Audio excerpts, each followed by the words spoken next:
This coming November, voters will get to decide on legalizing recreational marijuana, but it is medical marijuana that's in the spotlight right now. Yeah, changes in the law could cause some issues for businesses already selling medical marijuana. 7 Action News reporter Matthew Smith live in Ann Arbor for. So Matt, what exactly are the issues here?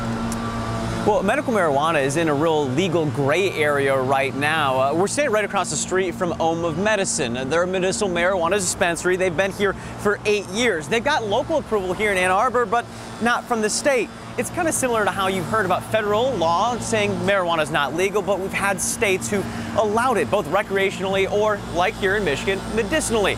The talk all about medical marijuana lately has shifted to recreational marijuana, but June 15th is an important date, not just for recreational, but for medicinal, because a lot of shops that are already open could be threatened to have to close down.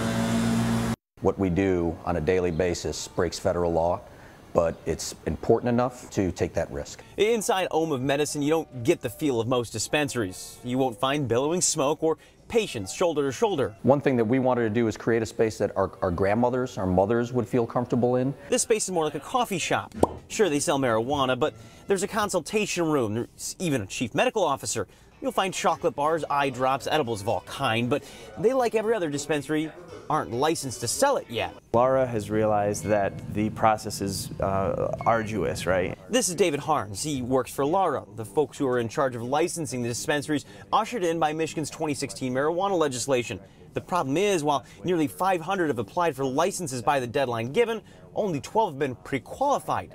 None licensed. It takes months because we have to go through thousands of pages of tax returns and disclosures and all of these things. So when a business opens up in your neighborhood and it's licensed by the state, you'll know that they are following the rules. The downside for businesses that already have their doors open, the board can take it under consideration if they operate beyond that June 15th deadline.